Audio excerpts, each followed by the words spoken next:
Key Check 1. Gumamit ng certified seeds ng rekomendadong variety.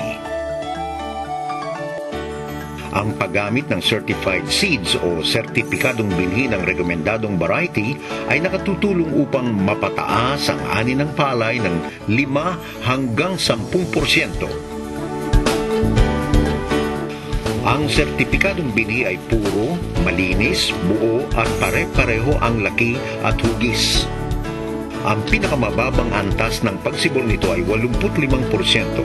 Kaya't ang paggamit nito ay nagre-resulta sa malulusog na punla na mabilis at pantay-pantay ang paglaki. Upang matiyak na sertipikado ang binhi na bibilhin, hanapin ang nakakabit na asul na tarheta o certification tag sa sako nito. Para sa mga seed growers, gumamit ng registered seeds na may tag na berde. Ang certification tag ang magpapatunay na ang binhi ay nakapasa sa pamantayan ng National Seed Quality Control Services o NSQCS. Ang NSQCS ay ahensya ng gobyerno na nagsusuri ng mga binhi upang matiyak ng mga ito ay puro at mataas ang uri.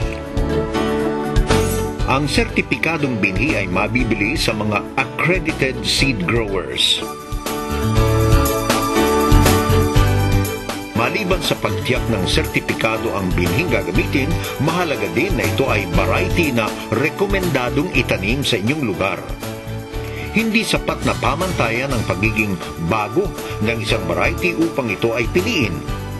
Higit na mahalaga na matiyak na ito ay mataas umani, pagbenta o mataas ang market demand, matibay sa peste at sakit, at sumailalim na sa mga pagsubok upang matiyak na ito ay angkop sa inyong lugar. Kaya kung nagpaplanong magtanim ng bagong variety, kumonsulta muna sa mga agricultural technologists upang malaman kung aling variety ang nasubukan na sa inyong lugar ng mahigit sa 1 taon.